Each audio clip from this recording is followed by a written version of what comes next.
നമസ്കാരം. ഞാൻ കലാമണ്ഡലം ഗിരിജ രാംദാസ്. എൻ്റെ ചാനലായ നന്ദനം ആർട്ടിസ്റ്റിക് അരീനയിലേക്ക് എല്ലാവർക്കും സ്വാഗതം. ഞാൻ ഇന്ന് പറയുന്നത് അമ്പലത്തിൽ പോകുമ്പോൾ ശ്രദ്ധിക്കേണ്ട കാര്യങ്ങളെക്കുറിച്ചാണ് കേട്ടോ.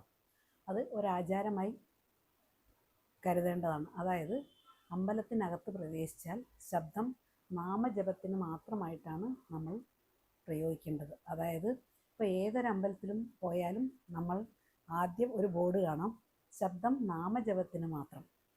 അതായത് ഇപ്പോൾ ഉള്ള ജനങ്ങൾ അമ്പലത്തിൽ കയറിയാലാണ് വീട്ടുകാര്യങ്ങളും നാട്ടുകാര്യങ്ങളും എന്തിനേറെ രാഷ്ട്രീയങ്ങൾ വരെ, രാഷ്ട്രീയത്തിനെ കുറിച്ച് പറയുന്നത് പോലും അമ്പലത്തിനകത്ത് വെച്ചിട്ടാണ് അത്രേ.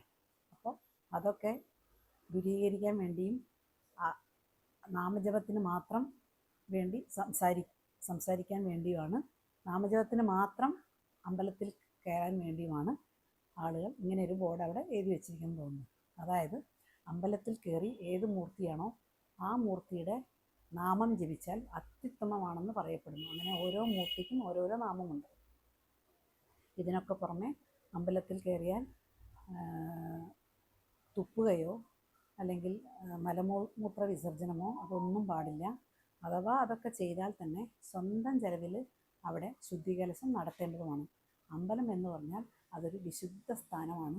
അതെല്ലാവരും അങ്ങനെ തന്നെ കരുതണം. അതിനാണ് ഈ അമ്പലത്തിലെ സംസാരം നാമജപത്തിന് മാത്രം എന്ന് പറയുന്നത്.